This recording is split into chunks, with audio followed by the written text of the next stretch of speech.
O Café Patriota surgiu por amor à história, ao patriotismo e pela vontade de difundir os grandes feitos do país, com o intuito de resgatar o sentimento de brasilidade de seus convidados.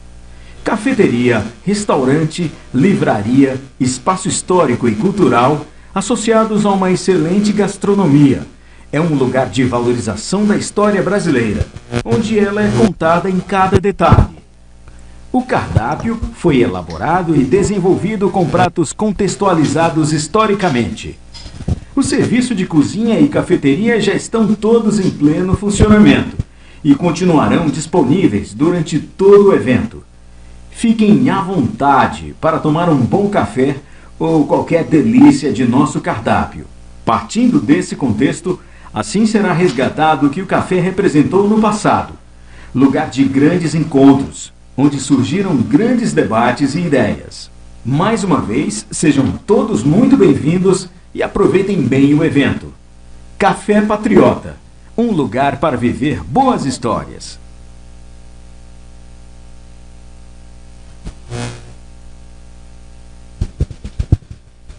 Boa noite. Rafael Nogueira, bacharel e licenciado em Filosofia, bacharel em Direito pela Universidade Católica de Santos, São Paulo, e pós-graduado em Educação pela Universidade Metropolitana de Santos. É professor de História, Filosofia, há 7 anos, em escolas públicas, técnicas e privadas. Atualmente, mais focado em aulas particulares e cursos preparatórios. É pesquisador de História do Império do Brasil há quase 10 anos e um dos maiores especialistas sobre a atuação de José Bonifácio de Andrade e Silva na independência do Brasil e na formação do Império Brasileiro.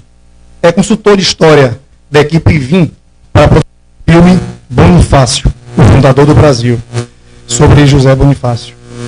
Em atuação esplêndida no Congresso Brasil Paralelo, foi assistido por quase 2 milhões de pessoas, alcançando tanto sucesso que lhe foi atribuída a coordenação da série Brasil Paralelo, a última, também atingindo grande sucesso e consagração pelo público. Junto com outro grande historiador, Thomas Juliano, foi coautor da obra literária Desconstruindo Paulo Freire. Aluno do professor Olavo de Carvalho há 15 anos, estudante de História Regional da Católica de Santos.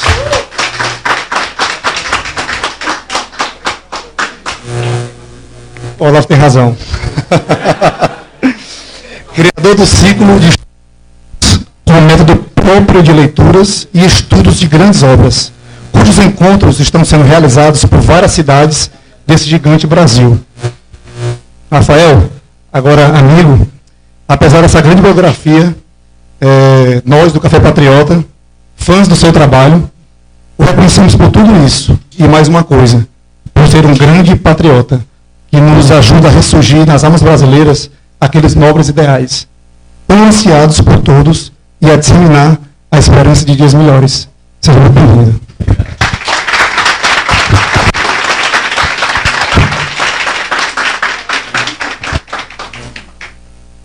Boa noite. Acho que eu berrei aqui. Bom, obrigado pela recepção. Eu vou continuar berrando. Talvez seja melhor vocês abaixarem um pouco. Minha voz é forte demais. Aí, acho que agora tá bom. Obrigado a todo mundo do Café Patriota e das pessoas da Ravena, do Lincoln. Muito obrigado pela recepção. Obrigado, Fortaleza, pela recepção. Parece não, está cheia a casa mesmo. Então, fico muito feliz de ser recebido assim. Já vim aqui outras vezes também, consegui casa cheia. Então, parece que nós estamos juntos com alguns objetivos muito parecidos de estudo, de pesquisa e inclusive de inspiração a respeito aí do nosso país, né? Nós vivemos um tempo de crise e a gente pode aproveitar o que tem de bom a crise. Quando a gente está vivendo uma crise, a gente está, como dizia a Hannah Arendt, entre o passado e o futuro, não é?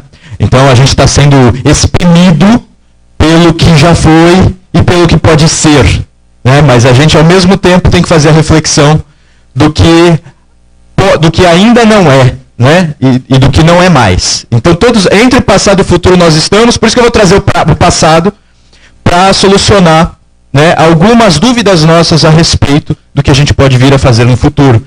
Toda essa explicação inicial é porque a maior parte das dúvidas que me fazem, sobretudo no ambiente acadêmico, é por que você, falando de história, acha que pode tratar de coisas atuais? Por que falar de José Bonifácio? Essa é uma pergunta que me apareceu sábado, vinda de uma doutora, pós-doutora. Por que o José Bonifácio ele tem importância ainda hoje, sendo que ele viveu 2 séculos atrás, e muitas vezes transportar as ideias dele para hoje pode resultar em anacronismo, em erro, né, em problema. Então a minha resposta ela é a seguinte. Em primeiro lugar, quando a gente vive uma crise, uma das maneiras de buscar a sua solução é recordar as origens, né, voltar às origens. Né, como tudo começou, porque muita gente fala, o Brasil está desviando o seu caminho, mas que caminho era esse? A gente perdeu o rumo, que rumo? Não é verdade? Então, primeiro é preciso saber como tudo começou no melhor sentido. Quais eram os sonhos, quais eram os ideais e quais eram os projetos. Essas 3 coisas têm diferença. Sonho é algo que nós vislumbramos mesmo, juntos, né? É algo meio onírico mesmo. Nós imaginamos e muitas vezes compartilhamos esse país imaginado. Então isso tem um pouco de sonho. O sonho tem seus riscos, que pode vir a se transformar em utopia. Não é meu objetivo aqui criar uma utopia de Brasil perfeito e dizer que todos nós vamos matar e morrer por isso. Não é mesmo porque eu não acredito que isso funcione. Eu acredito que esse tipo de abordagem só cria maluco. Então não é a minha ideia, né?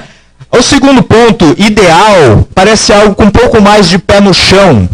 Né? Ideal, nós construímos sim alguns objetivos que podem se realizar e às vezes colocamos esses objetivos, esses valores, acima de outros valores que a nossa sociedade quer colocar acima de tudo. Por exemplo, a própria economia pessoal, a própria honra, o próprio sangue.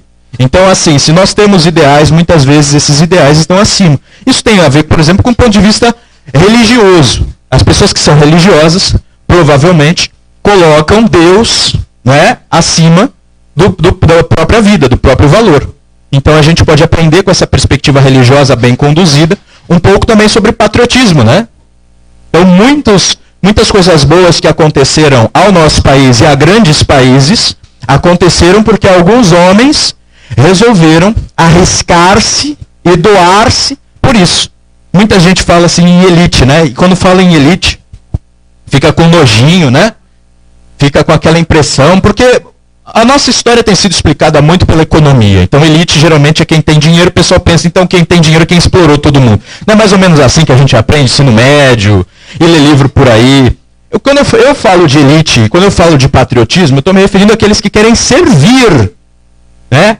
Esse é um pouco da nobreza. Né? Tem um adágio francês, eu não vou falar porque eu vou errar, tá? Mas é mais ou menos a nobreza obriga. A nobreza oblige, não é algo assim? Eu aprendi francês quando criancinha, esqueci metade. Então, a gente precisa perceber o seguinte, a nobreza, ela traz um peso, ela traz deveres, tá? E eu não estou falando de nobreza de título, mesmo porque eu não tenho nada aqui, né? Com decoração, não sou marquês nem nada. Embora eu seja descendente de um marquês e não ligaria de voltar a ser. Mas de Santos vai ser ruim, que minha esposa vai ser, né? Vai ser conhecida como Marquesa de Santos. Eu não vou gostar dessa história. Pode ser de um bairro, de qualquer outra coisa, não é verdade? Enfim, mas eu não estou falando desse tipo de nobreza só de título. Estou me referindo à nobreza de aqueles que têm condição, porque desenvolveram melhor a sua cultura, porque tem tempo livre, porque tem energia, porque tem dinheiro, porque tem algum talento, que se dedique não só a fazer com que isso traga mais benefícios para si mesmo, mas também a doar-se mais pelas outras pessoas, e o Brasil está precisando de gente assim. Então, assim que eu entendo patriotismo. Não é? Então, muitas vezes, as pessoas também entendem patriotismo. Olha só, eu comecei a palestra explicando que estamos em crise, falei um pouco a respeito da minha maneira de buscar no passado respostas para a atualidade, e agora eu sou obrigado a falar um pouco sobre essa coisa de patriotismo, porque muitas vezes a gente fala, café patriota, a gente fala em patriotismo, nacionalismo, e vem gente falando que a gente é nazista. Como se ser patriota, gostar do próprio país, aliás, uma outra maneira de dizer, fascista, nazista, essas coisas todas. Eu não sei porque que eu fiz o sotaque carioca agora, mas a gente pode pensar o seguinte, o patriotismo pode ser definido como amor à pátria. O amor à pátria é um sentimento natural, uma derivação, primeiro, creio eu, é uma derivação do amar o semelhante, tá? Que já é ensinamento evangélico. Outro ponto, nós temos também o amor, o dever de honrar os pais. E no fundo, a pátria tem esse peso, né? São os nossos ancestrais, aquilo que eles construíram. E se eles não ajudaram a construir, eles vieram para cá por algum motivo. Ou nós viemos para cá por algum motivo. E temos que respeitar aqueles que construíram essa comunidade, esse país. Então, creio que o amor à pátria seja uma derivação do amor natural. Não tem nada de errado. O problema que as pessoas elas criam é que os nazistas eram patriotas e eles mataram muito. Mas vejam, não tem muita diferença em falar de amor à pátria e falar de ódio ao vizinho, ou falar de matar as pessoas, exterminar os inimigos. Eu estou fazendo aqui propaganda de extermínio de argentino? Não é verdade? O Café Patriota distribui panfleto, vamos acabar com os paraguaios. Tem nada disso. Né? O que acontece é que nós queremos resgatar mesmo a nossa história, os nossos valores, para que nós possamos nos encaminhar melhor diante das crises. Bem, e o meu tema hoje é sobre a educação de José Bonifácio, a formação dele como exemplo. E exemplo para quem? Que formação foi essa? Né? Então o primeiro desafio é mostrar que isso tem relevância. Tá? Primeiro é o seguinte, quando a gente pensa nas crianças e nos adolescentes, e na resposta a uma das perguntas mais comuns feitas às pessoas, o que você quer ser quando crescer? Eu estava falando agora aí na entrevista para o Ceará News, né? Quando você pergunta isso para uma criança ou para um adolescente, se fosse nas décadas de 80 e 90, muitos deles responderiam astronauta. Não é verdade? Eu mesmo queria ser astronauta, entre muitas outras coisas. Eu dizia que quero ser papa, astronauta, alquimista e o lutador de vale tudo. Na época era vale tudo, não era MMA. Tudo combina, vocês veem que tem tudo a ver. Então, eu virei filósofo. Então, acho que... olha, melhorou. Obrigado. O que eu estava falando? Da questão do que quer ser quando crescer o astronauta. Então, nas décadas de 80 e 90 tinha muito disso, do astronauta. Mas hoje não é a resposta mais comum. Para você querer ser algo... Né, aquela época era Guerra Fria, tinha acabado de passar a questão da corrida espacial... E tinha aquele astronauta da Alemanha Oriental. Então, assim, os alemães, né, da Alemanha Oriental só pensavam em foguete astronauta. E isso espalhou para o mundo. E hoje em dia, aqui no Brasil, o que as crianças querem ser acima de tudo? Vocês já perguntaram isso para crianças e adolescentes? Tem respostas na ponta da língua? O que eles querem ser além de jogador de futebol? YouTuber. Ok. Além de youtuber e jogador de futebol. Fofoqueiro? Funkeiro, exatamente. Tem muita gente que quer ser funkeiro. E por aí vai. Algumas crianças e adolescentes são mais razoáveis, é claro. Vão dizer coisas que dá pra fazer sem você destruir sua vida, sem você... Agora, o que acontece? Se não está na imaginação da criança... um determinado exemplo, ou uma determinada demonstração de grandeza, ou uma personalidade do passado, se isso não está na imaginação, é impossível essa criança escolher isso. Está entendendo? Ela nunca vai escolher ser, por exemplo, eu quero ser um poliglota, professor de línguas. Se nunca apareceu diante dela essa circunstância, nem na literatura, nem no cinema e nem na vida comum. Ela vai pensar do nada. Existem muitas línguas do mundo, então eu quero estudar idiomas e quero ser um estudioso. Não vai pensar do nada. Ela vai querer ser um grande guerreiro. Né? Nós temos muitos filmes de guerra, mas hoje em dia a maior parte dos filmes de guerra tem por protagonistas homens que voam, ou gigantescos e tal. Isso não dá para fazer. Embora eu goste de assistir essas coisas, não dá para você imitar daquele jeito. Você não vai ser, né? Um Hulk, por exemplo. Alguns parecem, mas não é igual, né? É diferente. Então você percebe que a questão da guerra por causa do politicamente correto, os guerreiros, né, têm diminuído um pouco, inclusive no cinema, tá? E a tendência é que diminua mais. Por quê? Porque a violência tal tira isso. Então vai também começar a sair da imaginação. Quando você pensa também num poeta, certo? Mais uma coisa. Quando você pensa num grande... qualquer esporte que vocês imaginem, precisa estar na imaginação. Enfim, isso está resolvido. O José Bonifácio foi o seguinte, ele foi poliglota, certo?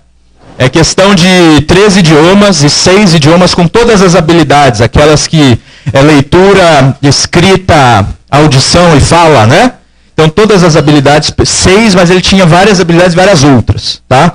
Ele também foi um grande poeta. Tanto que na Academia Santista de Letras foi meu primeiro emprego, eu era pau para toda a obra da academia, cuidava da biblioteca. E tem uma cadeira, José Bonifácio de Andrade e Silva, porque ele foi um poeta santista. E os sonetos dele são muito legais e alguns engraçados. Eu recomendo, depois procurem, a Poesias de Américo Elísio, que era o pseudônimo dele.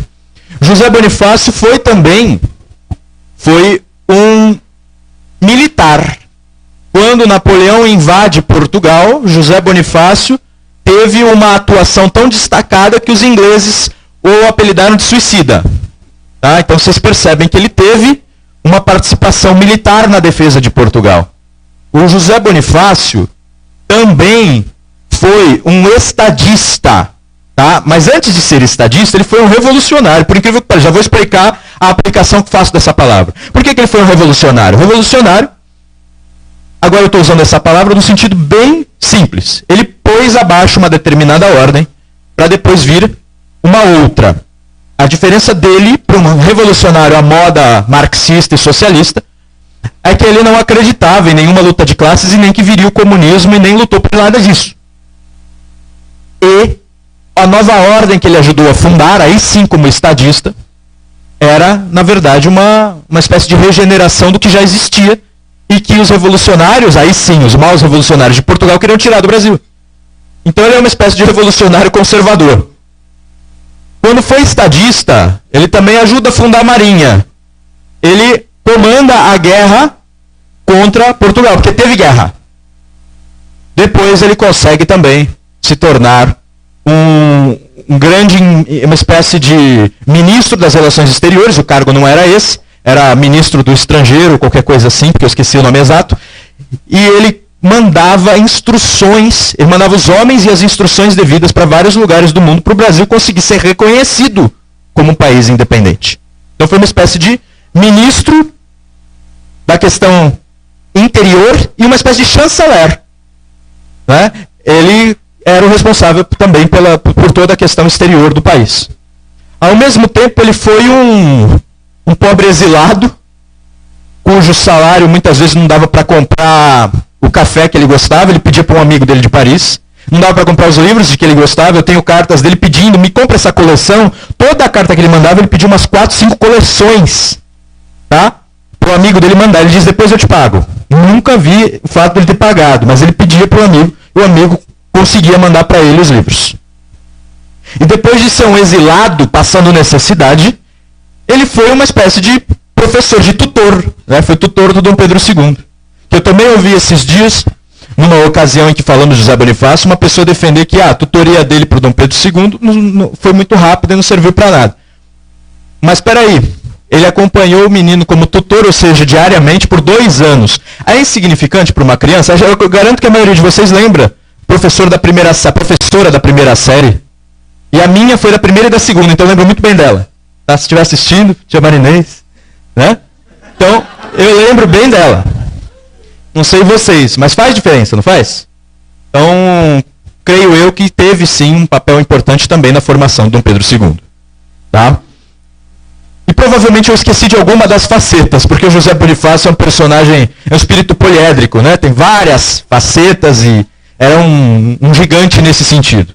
E quando eu digo isso, as pessoas me olham assim, historiador não pode fazer juízo de valor. Ele também era um ser humano. O que as pessoas querem dizer com isso? Que o ser humano é sempre desprezível? Será que é isso? Ou que os seres humanos não podem ser reconhecidos 200 anos depois como exemplo, ou não podem ser vistos como grandes, etc., porque os pequenos vão ficar chateados. Então, assim, a gente está vivendo um momento de grande dificuldade de inclusive hierarquizar... Tomei um golpe. De hierarquizar, de a gente aprender a hierarquizar as pessoas, né? Entre melhores e piores em alguns sentidos.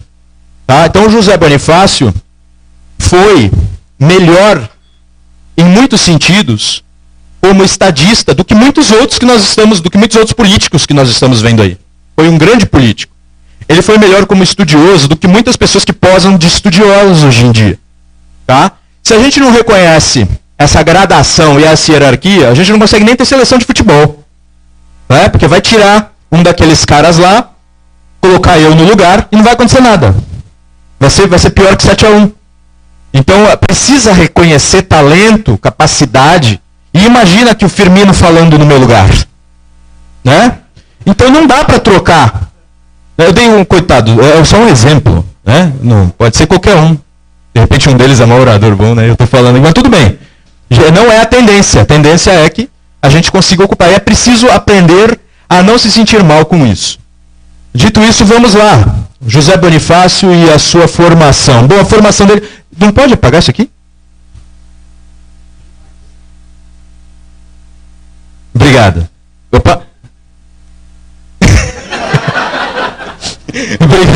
Obrigado. É que fica mais calor e o meu olho fica assim. Tá, obrigado. Tá ótimo. Qual era o assunto? Agora a gente vai voltar, né, à formação. Finalmente, a formação do José Bonifácio. Senhores, a formação dele foi também múltipla, né? Naturalmente. Para ele se tornar aquilo que ele se tornou, ele tem que ter passado por muitas etapas formativas. A primeira etapa foi mesmo em Santos, muita gente fala em Santos, foi fraca a formação dele porque não tinha muito meio dele estudar. É verdade, não é mentira. Santos era uma vila pobre, embora a família dele fosse a segunda fortuna local, isso era pouco. Quando a gente fala em elite, a gente também precisa caracterizar elite para quem e em que lugar. Tá? Então a família dele, sendo segunda fortuna de Santos, não significava grande coisa na colônia e muito menos no reino. Mas ele já tinha tios, um tio médico e um tio padre. A mãe dele era conhecida como a responsável por grandes atos de caridade no local, que amparava os indígenas, que tinha muito indígena lá em Santos. O pai dele era ao mesmo tempo responsável por chamar dragões auxiliares, era uma espécie de tropa, né? Tropa militar, e também ele era um empreendedor. Ele cuidava de uma fazendinha que plantava muitas coisas, ou seja, um sistema de policultura, que era o que São Paulo podia fazer à época. São Paulo era bem pobre na época, né? A gente pensa em São Paulo hoje, não tem nada a ver com São Paulo do século XVIII, que era uma das regiões mais pobres do Brasil. E aí você tem essa circunstância. Provavelmente ele teve essa influência toda, então a gente já tira uma nota aí, né? Olha que importante, a convivência dele com pais, uma mãe que representava aí a caridade, o ajudou a ensinar a ler, um pai que era empreendedor, muito ativo e ao mesmo tempo militar. E quando eu falo do tio médico, é importante lembrar que no século XVIII, médico não dava grande status, mas a maioria dos estudiosos de ciências naturais eram médicos. Tá? Então quem estudava medicina era geralmente aquele que tinha mais interesse pelas ciências naturais. Então José Bonifácio teve esse acompanhamento. Depois ele vai para São Paulo, estuda com um frei. Tá? Então é o primeiro grande professor dele. O primeiro aspecto aí, repito, é a importância da família. Tá? A família realizar atos bons, a família como representante de iniciativa, de bom trabalho, a família também, a família alargada, né, dos tios e primos, também representando aí uma boa comunidade para você ter bons contatos, aprender as coisas desde criança. Então já fica aí a orientação, porque eu vejo muitos brasileiros achando que basta pôr o filho na escola mais cara, que aí está tudo resolvido. Então a pessoa às vezes trabalha o tempo inteirinho, põe o filho na escola mais cara, se mata para fazer isso, e quando está junto com o filho, só assiste televisão e faz besteira. Então isso aí não tem a ver, por exemplo, com essa analogia que eu fiz com a infância do José Bonifácio.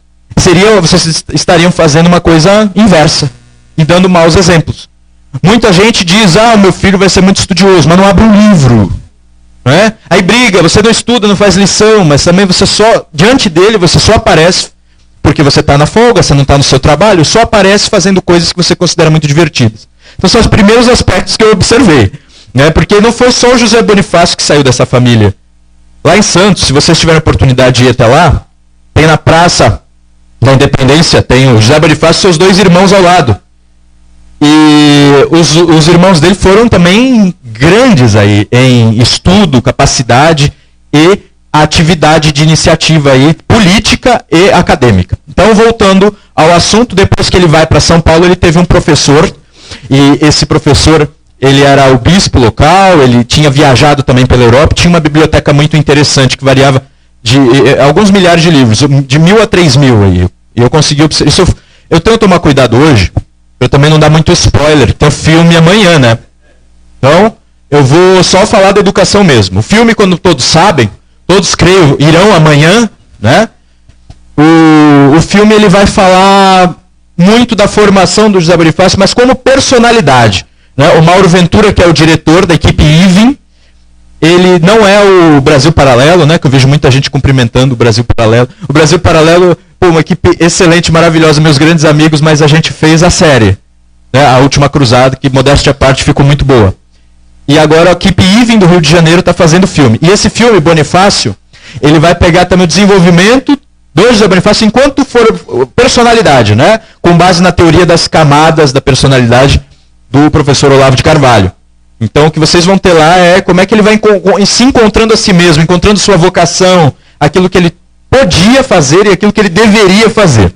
Esse é o objetivo. Aqui eu estou falando mesmo de formação, educação e instrução mesmo.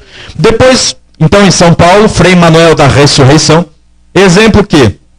Biblioteca, livros e o ensino de idiomas, né? Eu tentei buscar o que é que ele aprendeu com esse Frei. Então, das primeiras coisas que ele teve que aprender, estavam lá os idiomas, as línguas. Então, o latim, o português, muito bem, porque ele se torna poeta. A gente tem poema dele com 15, 16 anos. Sonetos bem montados, entendeu? Então, ele aprende português bem, gramática de língua portuguesa, e aprende a desenvolver poemas. Ele aprende latim e aprende o francês. Isso nessa época. Aprendeu também o grego e rudimentos do hebraico. Estão notando? Esse era uma espécie de ensino fundamental 2, ensino médio. Hoje em dia, não é bem assim, mudou, né? Porque a ideia do ensino atual é tentar mostrar uma universalidade dos saberes para a criança. A ideia foi ambiciosa também. Vocês observaram o currículo de ensino médio? Pegar cada disciplina e o que se ensina em cada disciplina, parece mesmo que você está querendo criar um filósofo, um cientista, né? É um cientista cidadão, não é verdade? E comunista. Você vai ver lá tudo que ensina nas disciplinas, parece que é isso. Porque é muita ciência que tem no ensino médio. E o estudo de língua portuguesa tem sido um pouco relativizado. Porque muita gente até, ao ensinar, está relativizando a correção, dizendo que não tem problema, o erro não é erro, é transformação da língua. Não se ensina mais a construir poemas. Raramente um professor ou professor, pelo menos que eu tenho visto em São Paulo, onde eu atuo, eu não sei aqui, porque o Ceará, o Ciro Gomes contou lá que aqui tem as melhores escolas do universo. Então talvez seja diferente. Mas lá, às crianças não é ensinado não é ensinada a técnica, por exemplo, de poemas, de sonetos. A instrução literária é aquele peso do vestibular, e as pessoas às vezes leem só com o objetivo de memorizar algumas coisas para também acertar na prova. E aí você tem uma certa dificuldade aí de mostrar a língua portuguesa em suas mais profundas capacidades expressivas.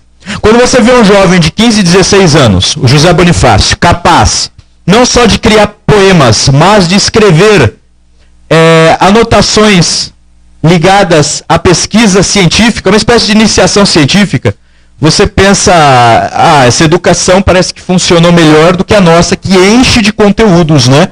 Mas essa é uma reflexão aventureira minha, tá? Eu deixo para vocês aí porque a gente não tem poder de mudar. Parece que está mudando, até estava conversando com meu primo agora há pouco a respeito, o ensino médio vai começar a ter opções, né? Parece que vai ser melhor, mas não sei, o brasileiro consegue estragar tudo.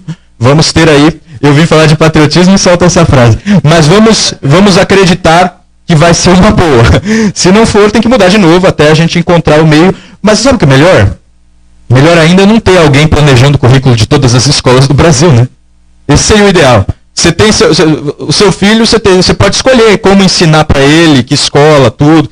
Se você não pode escolher, é obrigado. Qualquer escola que você ponha a obedecer a um determinado currículo centralizado, dado por um ministro da educação, aí complica. Eu dei uma palestra esses dias com o Dom Luiz Felipe, o de Orleans e Bragança, e ele disse o seguinte: vocês acreditam no Ministério da Educação? Ele perguntou. Né? Vocês percebem que o presidente da República é que tem o poder de nomear o ministro da Educação? E vocês acham que a Dilma tem condição de estar à frente do Ministério da Educação? Por exemplo? Ela é só um exemplo, porque pode pegar o anterior, ela não consegue formar uma frase inteira. Né? Ela se embanana e esquece como começou. Então, assim, como é que vai fazer para ela estar no controle de um Ministério da Educação? Então, assim, primeira reflexão aí também sobre as escolas é esta. Vamos passar, então, para o ensino universitário. Né? Ele teve que ir a Coimbra estudar. E aí a gente pensa, muitos palestrantes que falam de José Bonifácio dizem ele estudou em Coimbra, aquela universidade maravilhosa, que é maravilhosa, em muitos sentidos. Vocês já viram, Coimbra é muito bonita, mas ela estava passando por reformulações e idas e vindas e dificuldades, então lá dentro vocês tinham uma educação ao mesmo tempo católica, antijesuítica, mas católica, e ao mesmo tempo iluminista. Então você tinha ali uma educação com essas duas características. Dependendo do professor ou do curso que você fizesse, você ia ter um peso maior aqui ou ali. E depois, ele dizia que na universidade não se aprendia tudo. Eu conto no filme, até ele e uns amigos fizeram um poema em homenagem à universidade, O Reino da Estupidez, era para a Universidade de Coimbra. Então você já vê o José Bonifácio descontente com o ensino ministrado pelas instituições oficiais. E onde é que ele foi buscar, então, mais estudo? Ele se reuniu com amigos para formar grupos, para estudar, ele viajou e ele comprou livros. Aí, nesse momento, ele vai desenvolver um modo particular de estudar, que é um pequeno segredo que eu vim revelar aqui hoje. É como ele se organizava para estudar.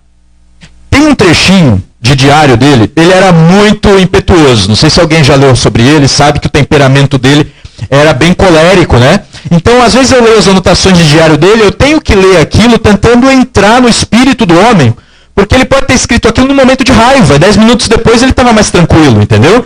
Mas ele escreveu certa vez que ninguém foi mestre suficiente para ele. Tudo que ele aprendeu de melhor, ele aprendeu por conta dele mesmo e com as forças dele.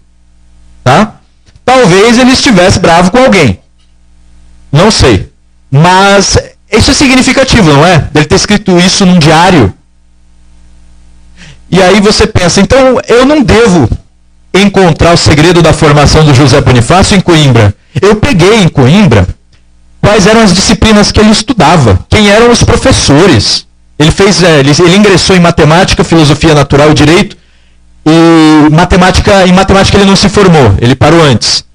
Em filosofia natural tinham disciplinas parecidas com o curso de filosofia de hoje, algumas sim, mas a maioria era ciências, né? Mas porque era filosofia natural o curso. Então você tinha um pouco de filosofia moral, história dos pensadores, mas a maior parte era física, química e biologia. Esse foi o curso que ele fez. E o outro, direito. Né? Tinha direito canônico, direito romano, tá? E tinha o direito régio. Tinha que estudar as ordenações filipinas e coisas assim. Tá? Então você tinha lá que estudar esse direito. Senhores, eu não encontro, né, a explicação do grande José Bonifácio nessas disciplinas. Então ele disse que estudou por conta própria. Como é que ele fazia? Você sabe que ele ganhou uma bolsa de estudos pela Europa. Porque ele, depois de formado, se destaca na Academia de Ciências de Lisboa.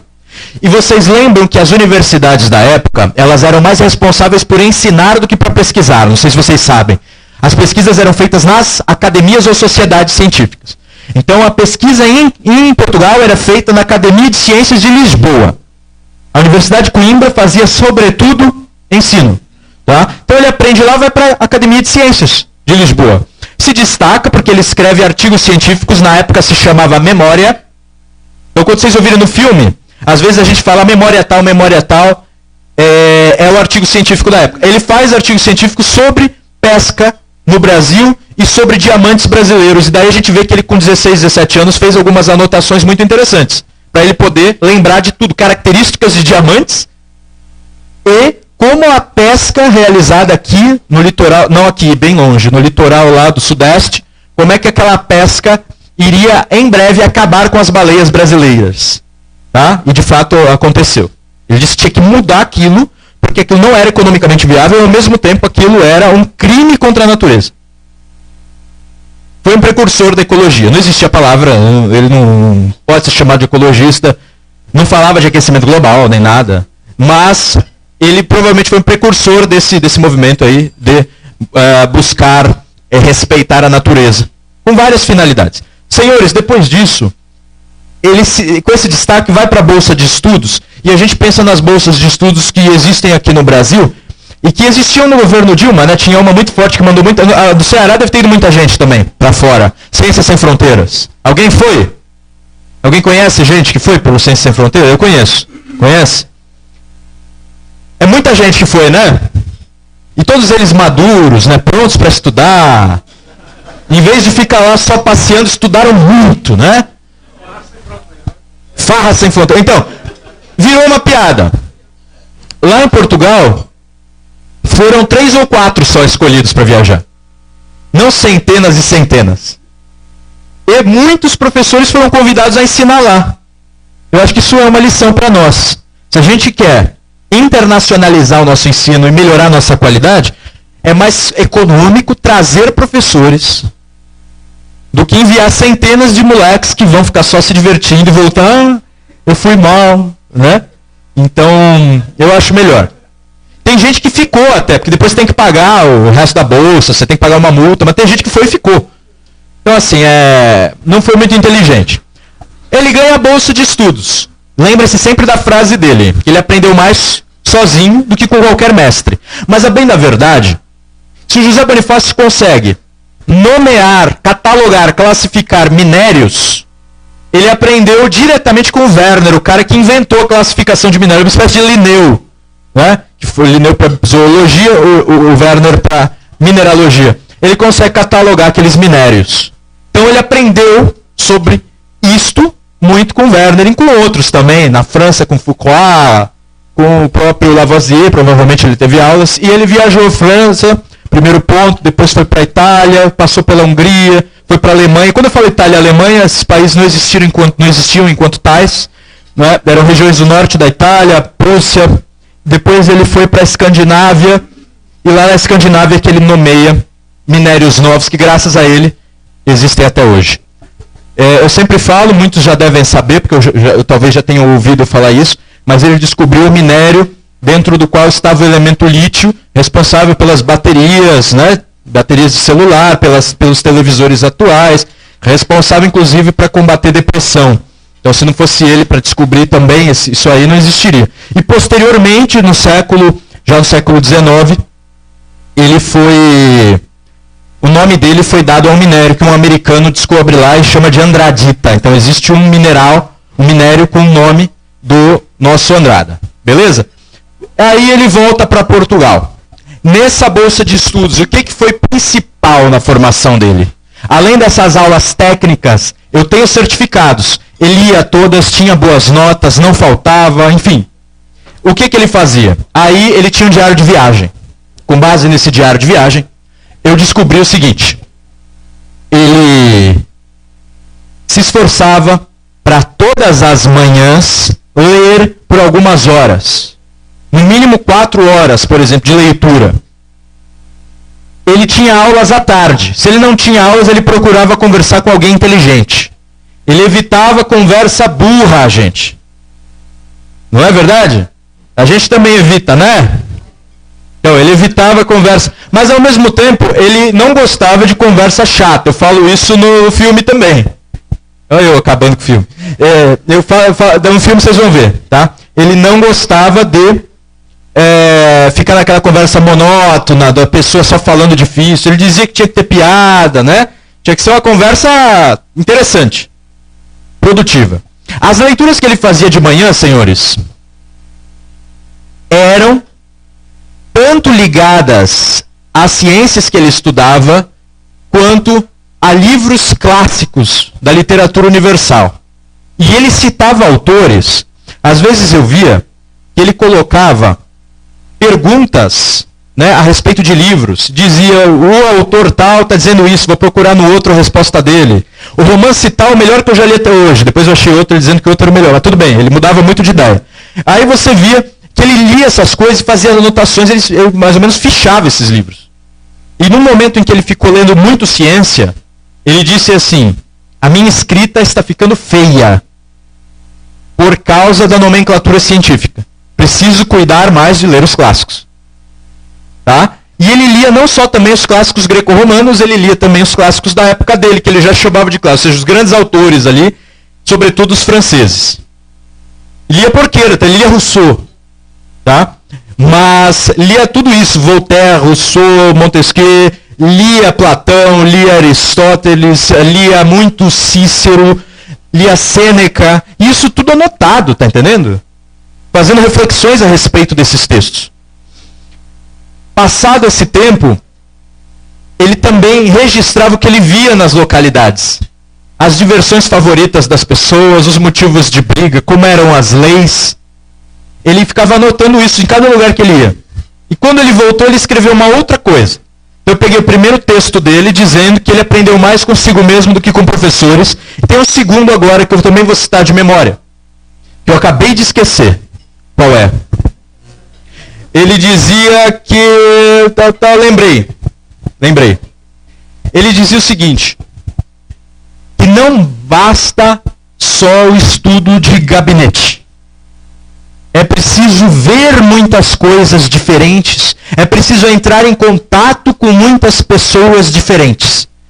E os livros são incapazes de mostrar tudo. Ao mesmo tempo em que a variedade de coisas não se autoexplica. É preciso também o esforço de leitura. Deu para compreender? E no outro momento ele disse também o seguinte. É preciso complementar, então, o estudo livresco com viagens. Tá? Vocês já observaram o seguinte, muita leitura. Tudo bem, Renata? Você querendo ser discreta? Tudo bem? Então, muita leitura. A visão de coisas muito diversificadas, pessoas diversificadas e lugares, povos diversificados. Às vezes vão pensar, bom, mas nem todo mundo tem dinheiro para fazer isso. Mas eu estou falando isso para vocês como o ideal. Tá? O ideal. E que às vezes é mais interessante, de repente, focar nessas coisas. Por exemplo, com filho. Em vez de pagar milhões numa escola que não vai ensinar direito, de repente é melhor fazer um processo mais parecido com isso. Tempo de leitura diário. Né? Aí sim o ensino oficial, porque no ensino oficial você não aprende tudo que tem que aprender. E conhecer muitas coisas, muitos lugares, muitos objetos diferentes, muitas pessoas diferentes. Tá, então fica aí já dicas do José Bonifácio para você se autoeducar. Ele não fazia fichamento. Alguém aqui já deve ter lido ou faz pesquisa científica, deve ter aqui pesquisador. Que no ambiente de pesquisa nós falamos muito em fichar livros. Né? Você quase escreve um novo livro a respeito do livro. Pelo menos não é assim que ele faz a anotação. Eu observei que as anotações dele são muito vivas. Assim, ele anota uma pergunta que ele quis ali. Aí ele mostra como o autor respondeu, às vezes ele faz um pequeno resumo de um livro inteiro em um parágrafo, tá? Ou às vezes ele faz uma comparação de vários autores sobre um assunto só. Todas essas coisas que eu vi ele fazer ali, por causa das anotações, vocês estão perguntando de onde ele tira isso, né? Tem muito documento do José Bonifácio já escaneado, tá? E disponível gratuitamente num site chamado obrabonifácio.com.br. Não é muito fácil de se locomover lá e a caligrafia dele não é muito fácil também de entender. Eu fiquei muito tempo para me habituar à caligrafia dele. A minha também é horrorosa. A dele não é que era horrorosa, é aquela caligrafia que na época eles desenvolviam muito, aquela letra é muito desenhada e o cara escrevia rápido. Então ele tem algumas coisas diferentes também. O SS parece FF.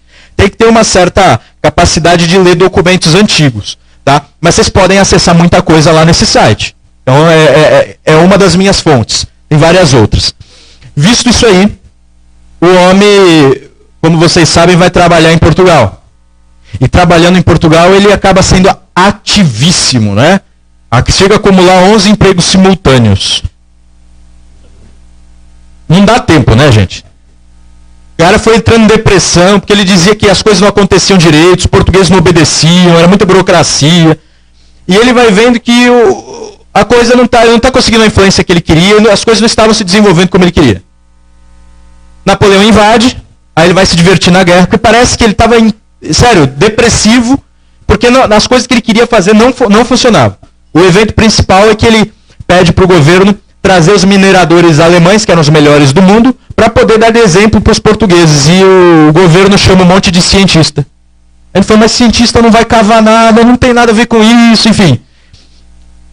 O Brasil aprendeu, né, com alguém. Olha, eu sou de família portuguesa também, não estou zombando de Portugal, amo Portugal. Ficou muito claro isso na série Brasil Última Cruzada. Mas os defeitos temos que reconhecer, vendo os defeitos com mais clareza, e a gente pode, de repente, corrigir. E Portugal tinha muitos desses defeitos. Parece que nós hoje parecemos mais com Portugal daquela época do que o próprio Portugal, que se europeizou bastante. O Fernando Pessoa, agora eu vou falar uma coisa boa, né? Contei para eles ontem. O Fernando Pessoa dizia que os melhores, os mais aventureiros, os mais corajosos portugueses vieram para o Brasil. Tá? Não parece, mas ele falou. Ele falou. Então tenhamos aí um pouco de otimismo nesse sentido. José Bonifácio, então, depois dessa guerra, ele fica pedindo aposentadoria e consegue vir ao Brasil. No Brasil, o que nós temos de documento escrito por ele é absurdo, mas já é como estadista, tá? E como estadista, você repara o seguinte, ele teve toda essa formação, que, repito, passa por família, um tutor, uma espécie de professor particular, passa por universidade, grupos independentes de que ele participava, viagens, anotação detalhada sobre as viagens. Também não adianta ficar viajando sem prestar atenção em nada, né? Aí a pessoa chega para mim e fala, professor, o senhor disse que eu ia ficar inteligente, viajei pelo mundo todo, estou ainda jumento. Não é assim. Tem que prestar atenção nas coisas. Tomar nota. Eu já falei como ele tomava nota. Ele anotava sobre as leis, as diversões, os motivos de briga, de arruaça, anotava como eram os corpos das mulheres. Não precisa dessa parte para ficar inteligente, mas ele fazia, estava lá nos diários dele. E aí aqui no Brasil ele vai aplicar de que forma? Ele foi tutor do Dom Pedro II, não foi? Mas antes de ser tutor do Dom Pedro II, ele foi uma espécie de professorzão do Dom Pedro I. Tá? Dizem que o Dom Pedro I, quando tinha dúvida, pegava o cavalo e ia até a casa do José Bonifácio. O comentário no Rio de Janeiro era, lá vai o estagiário do José Bonifácio. Era o príncipe regente. É que a palavra não era estagiário, era ajudante de ordens. Ajudante de ordens é um molequinho, aprendiz. Falavam isso do Dom Pedro. E ele, imagina a felicidade dele, também, do Dom Pedro, de ter 20 e poucos anos e ter diante de si, provavelmente, o homem mais sábio de Portugal da época. Estava do lado dele. Porque maior que o José Bonifácio, provavelmente só tinha o Correia da Serra. Mas o Correia da Serra era um velhinho já. Era um cara que sabia botânica, também mineralogia, sabia os clássicos, sabia os 17 idiomas, era um gênio. O Thomas Jefferson chegou a dizer que era o homem mais erudito do mundo, português, que trabalhava junto com o José Bonifácio na Academia de Ciências. Diga? Correia da Serra, José Correia da Serra. Tá? Eu vi numa carta do Thomas Jefferson escrevendo que o homem mais erudito do mundo era esse português. Aí o José Bonifácio, o Thomas Jefferson ficou muito amigo dele, e quando eu visitei lá Monticello, tem um quarto que ele abriu só para quando o português fosse aos Estados Unidos se hospedar lá. Você tem ideia do respeito que ele tinha. Então Portugal, Bonifácio escreveu isso certa vez também. Portugal era um país de grandes inteligências e grandes eruditos, e o povo mais ignorante que ele viu no mundo. Olha essa análise dele. Não combina às vezes com o Brasil também? Não tem uns gênios assombrosos no Brasil, uns homens muito eruditos, muito inteligentes, só que grande parte do povo, da população, não tem interesse pelo conhecimento. Eu não vou falar que é ignorante, porque aí a gente vai pensar... Falo sim, tá, é ignorante. Mas eu não quero dizer assim... eu não digo isso, eu não uso essas palavras para maldizer o povo. No sentido das pessoas sofridas, que não estudam. Não é isso, estou falando de nós mesmo, de todo mundo que tem oportunidade e às vezes deixa o conhecimento de lado. Na última palestra que eu fui porque eu continuo aprendendo também com estudiosos de José Bonifácio. Tem muita gente estudando José Bonifácio, inclusive na universidade. E na última palestra a que eu fui, a palestrante disse, não sei porque muita gente gosta do José Bonifácio como um exemplo, um aventureiro, coisa assim. Ela disse assim, a vida dele era muito chata. Ele vivia estudando, ele só lia, fazia fichamento de livros, anotações, a vida dele era muito chata. Uma estudiosa, tá? Pós-doutora falando que estudar caracteriza uma vida chata. Mas ao mesmo tempo, o que me chama mais atenção na vida do José Bonifácio é que não era assim a vida dele. Também dá para observar nos diários o seguinte, ele tinha gastos com bailes e com prostitutas. Ao mesmo tempo, ele tinha... Eu não estou dizendo que olha, isso é essa parte modelar dele. Não. Eu estou dizendo que dá para conciliar vida social, conversa, atividade, né? Atividade. Mas enfim, dá para... Eu não vou definir essas coisas. Tem crianças aqui dentro. Mas ele tinha capacidade de fazer muitas coisas ao mesmo tempo, de ser um grande estudioso, de manter amizades, de frequentar cafés como este, né? Cafés, porque dizia que ele ia muito a esses ambientes com os amigos para estudar, trocar ideia e fazer aquelas conversações inteligentes. Então mesmo que, primeiro que eu não acho vida chata de quem estuda, muito. Eu acho muito legal estudar. Só que de fato isola um pouco, não é verdade? Ler o livro, eu estava falando até para os meus primos que ler é muito custoso. Não é gostoso, eu falei custoso, custa. Muitas vezes eu sinto isso, porque muitas e muitas horas de um dia, sozinho, lá, lendo, isso exige um pouco de força emocional até. Você sabe que vai ficar um pouco sozinho com isso. O brasileiro, então, ficou com solidão, ele já tem um treco, né? Tem que estar com um monte de gente berrando. Então, assim, só que dá para estudar. Com outras pessoas também, e coisas que não tem só a ver com a profissão. Isso que eu estou tentando fomentar também com base na vida do José Bonifácio. Vocês devem estar vendo que eu criei um negócio chamado Ciclo de Estudos Clássicos, né? Que eu tentei pegar esse modelo, não só do José Bonifácio, mas dos homens do século XVIII que conseguiram fazer grandes coisas, grandes porcarias e grandes coisas boas. E nesses ciclos eu reúno pessoas para ler os clássicos. A gente programa, nesse mês nós vamos ler isso, isso e aquilo. E depois a gente se encontra com os livros lidos, ou pelo menos para as pessoas que não leram, ouvirem as pessoas que já leram, e a gente faz uma espécie de resumo, comentário e crítica. E isso eu percebi que funciona melhor. Que as pessoas se reúnem, formam amizades, que conseguem fazer conversações inteligentes, e a leitura não fica tão solitária assim, de você ler, ter ideias, ter insights, e não tem para que falar, não tem com quem conversar. Então eu peguei essa ideia e criei esse sistema até para ajudar as pessoas a ler mais. O que eu mais vejo nessa questão de programas de leitura, incentivo à leitura, na TV, em propaganda, tudo, são pessoas que nunca leram na vida falando tem que ler. Eu lembro do Pelé falando de alfabetização e coisas assim. A gente tem muita gente que não lê nada, fazendo programa social de leitura. Gente que não tem contato com livro, achando que tem que encher estantes de livro para as crianças lerem mais. Aí você fica pensando, tem biblioteca com 5.000 volumes. Então para a criança querer ler, tem que ter 15.000. Porque 1.000 é pouco, 5.000, né? Será que falta livro? Será que é isso mesmo? Às vezes pode ser. Mas o que eu vejo é esses clichês correndo nas bocas das pessoas. Quando eu também trabalhei em escola, uma não tinha biblioteca, evidentemente tem que formar. Formamos a biblioteca com o maior esforço do mundo, ninguém ia à biblioteca. Então, falta muita coisa para a gente se reaproximar dos clássicos. Mas por que tem que ler essas coisas? Por que o Bonifácio lia isso tudo? Pensem bem, ele lia Plutarco. José Bonifácio não foi considerado o patriarca da independência do Brasil, ainda em vida? Foi. Ele lia Plutarco. Plutarco fazia as grandes vidas dos gregos e dos romanos, né? As vidas ilustres dos gregos e romanos. Você lê aquilo, são vidas de homens que superaram sua condição para ser ainda melhores. Cara, até quando o cara era príncipe, ele superou a condição dele. No caso do Alexandre, por exemplo. Filipe II, seu pai, estava conquistando o mundo todo. E ele começou a ficar, o meu pai vai conquistar tudo e não vai deixar nada para mim.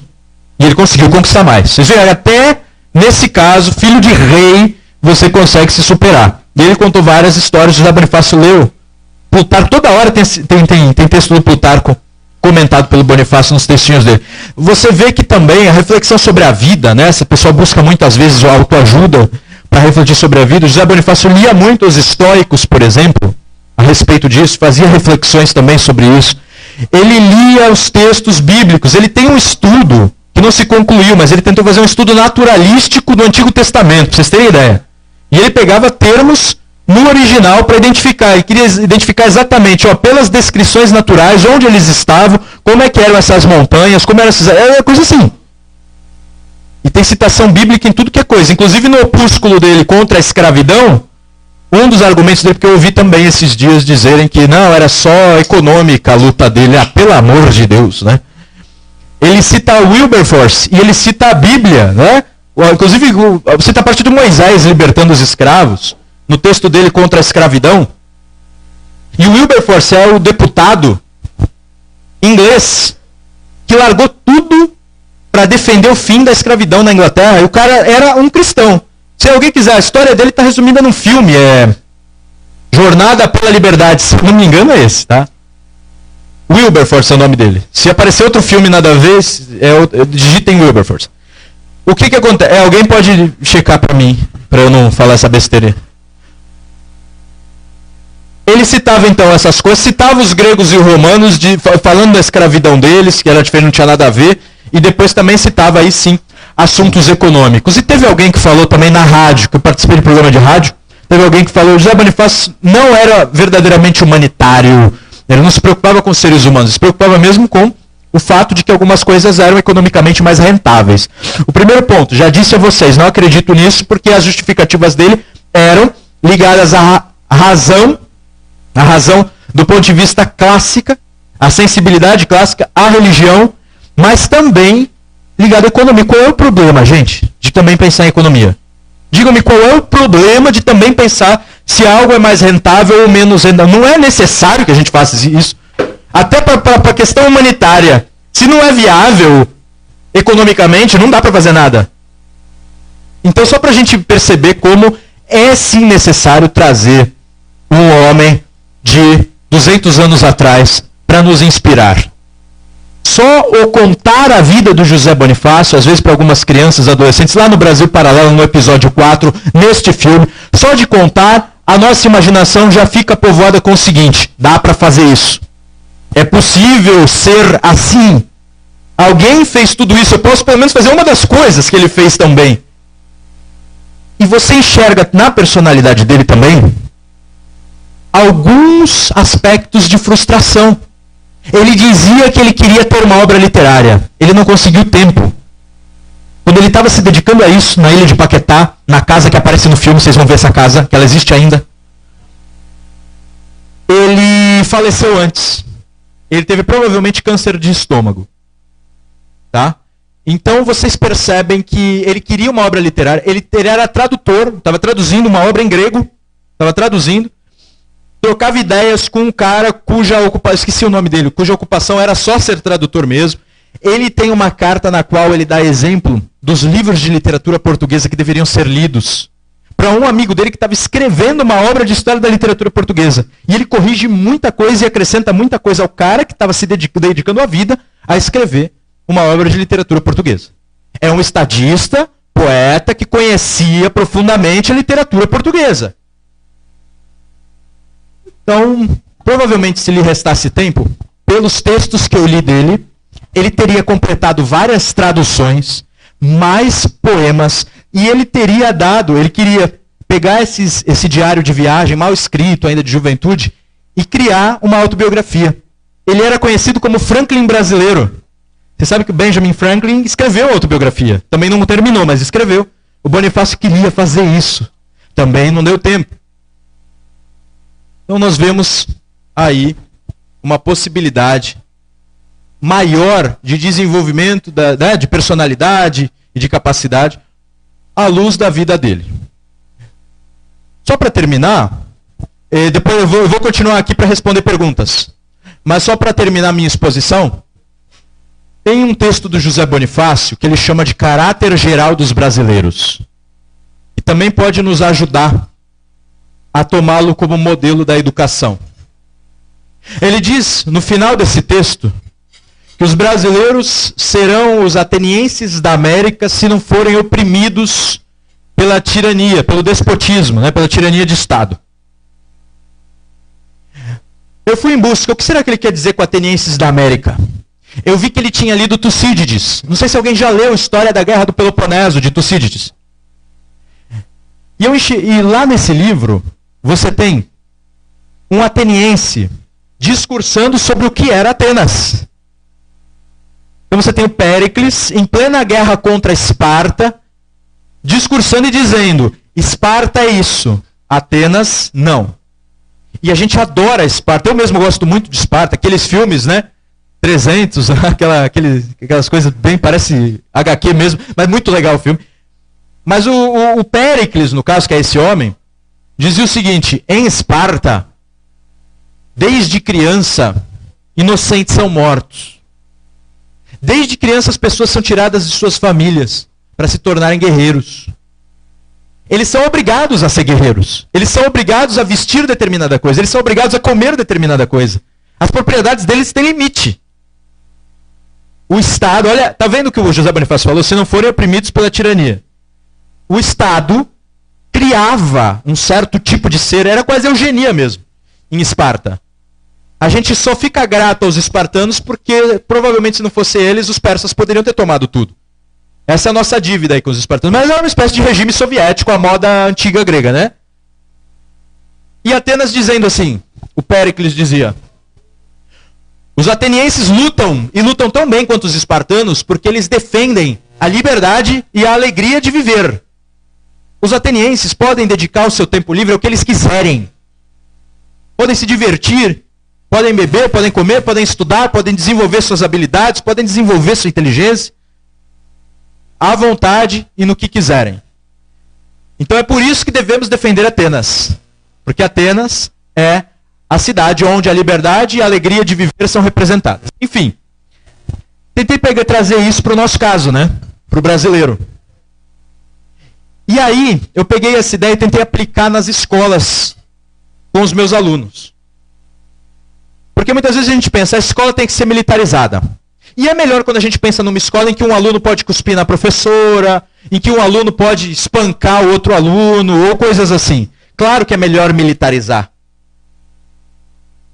Mas eu pensei, como é que o brasileiro pode, por vontade própria, passar a gostar dos estudos? Eu preciso interessá-los no que eu estou fazendo. Eu preciso fazê-los gostar e sentir que é uma espécie de diversão, uma certa atividade que vai conduzi-los ao seu aprimoramento, que vai conduzi-los ao aprimoramento da sociedade. O brasileiro tem um pouco disso, dessa coisa até de defesa da liberdade. É arredio. É difícil disciplinar um brasileiro. O brasileiro não é como um japonês ou um alemão. Você não dá regra, o brasileiro obedece. E o Bonifácio era meio assim. Como é que ele conseguiu ser tudo aquilo e estudar tanto? Porque ele gostava daquilo. E porque você gosta, muitas vezes, do resultado. Né? O pessoal pensa, gosta, aí quer desfrutar da leitura desde a primeira página até a última. Uau, que delícia ler esta frase. Não é assim. Não é verdade? Tem gente que chegou para mim e disse, esse livro é uma delícia. Eu fiquei pensando se botou ketchup. Muitas vezes, ler é um esforço. Já falei para vocês, é esforço. Cansa muito, toma tempo, isola. Mas, se isso for bem dirigido, vai ser algo que vai lhe dar uma energia em retribuição. Um conhecimento em retribuição. Uma força, uma expansão da imaginação, uma expansão da tua capacidade racional. Se a leitura for ativa e bem conduzida. E eu pensei, eu preciso mostrar então para essas crianças que vale a pena esse esforço. Porque para jogar bem futebol também é preciso muito esforço. Tá? Para funk não. Nem antigamente o pessoal revoltado era roqueiro, estudava anos de guitarra. Para ser funkeiro não precisa nada, né? É fazer umas danças nada a ver, falar bobagem, sexualizar. Caímos muito de nível até para rebeldia. Então percebemos o seguinte. É possível mostrar aos brasileiros que existe um caminho, não é? Dos estudos, um caminho de desenvolvimento, de aprimoramento, e que ele retribui. E que tem momentos alegres, felizes com isso. Não é só baixar a ordem e obrigar todo mundo a estudar determinada coisa. Eu acho que o brasileiro se comporta mais assim. Então eu enxerguei aí na vida do José Bonifácio isso. Ele sabia criar um modo de realizar leituras, conversações e estudos de uma forma bem alegre e sabia defender a sua liberdade, inclusive sendo aí o nosso grande patriarca da independência. E creio que isso ele tenha demonstrado para o Dom Pedro II. O Dom Pedro II não estudava por obrigação. Vocês imaginam o Dom Pedro II, né, se auto-chicoteando, precisa estudar. Ele gostava de astronomia, ele aprendeu tupi para conversar com os indígenas. Ele pegava do bolso dele dinheiro para fazer doação a grandes escritores, literatos, a pintores, a músicos. Então você via no Dom Pedro II um pouco desse amor que o Bonifácio provavelmente passou para ele. E como professor eu fico pensando, preciso transmitir isso para os meus alunos também, para que eles queiram estudar. Nem todo mundo é como Dom Pedro II, que tem também um temperamento mais retraído. Ele parecia que era melancólico, né, do ponto de vista dos temperamentos. Mas o Dom Pedro I também foi aluno do Bonifácio, digamos assim. Em outra etapa e de modo informal. E ele era uma espécie de colérico, né? Era quase um touro reprodutor. Tão agitado. E mesmo assim, mesmo fazendo algumas burradas, ele fez tudo direitinho no contexto da independência. E depois ele se redimiu, né, chamando de volta o Bonifácio. O que eu vejo é que a redenção em relação à expulsão de Dom Pedro II não aconteceu ainda. O Brasil tem alguns erros gravíssimos, como foi o erro do Dom Pedro I de fechar a Constituinte, expulsar os Andradas e conduzir mal o primeiro reinado. Mas ele se redimiu chamando Bonifácio de volta. A expulsão do velhinho, do Dom Pedro II, não teve redenção ainda. E nós continuamos patinando, né? De uma má Constituição para uma pior ainda. E essa aqui de 88, que foi tão celebrada, ela foi feita antes da queda do Muro de Berlim, está cheio de expectativa socialista nela. E ela já está, nós vemos as instituições já em grande crise. Então vejo que voltar às origens, voltar ao Bonifácio, pensar em como ele se educou, pensar em como ele se desenvolveu como personalidade, que é o que vai aparecer no filme amanhã, pensar tentar enxergar qual era o pensamento político dele e que parte disso pode ser transportada ainda hoje. Ou pelo menos, como é que ele organizou essa ideia de sonhar, criar um ideal e transformar isso em projeto? Projeto já é um plano lógico que mede recursos e mensura tempo e dificuldade para você atingir o seu objetivo, a sua meta. Então todo esse aprendizado, desde o amor à leitura, o amor ao conhecimento, até a nossa capacidade de criar projetos viáveis,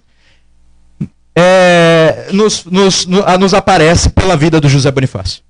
Então, basicamente era isso. Eu espero que vocês tenham compreendido que eu procurei extrair de episódios da formação dele reflexões para a nossa atualidade pedagógica, educacional, e também procurei refletir sobre os atos dele, como os atos dele podem ainda nos inspirar e nos instruir. Tá? Então aguardo as perguntas de vocês. Muito obrigado pela atenção. Estou à disposição.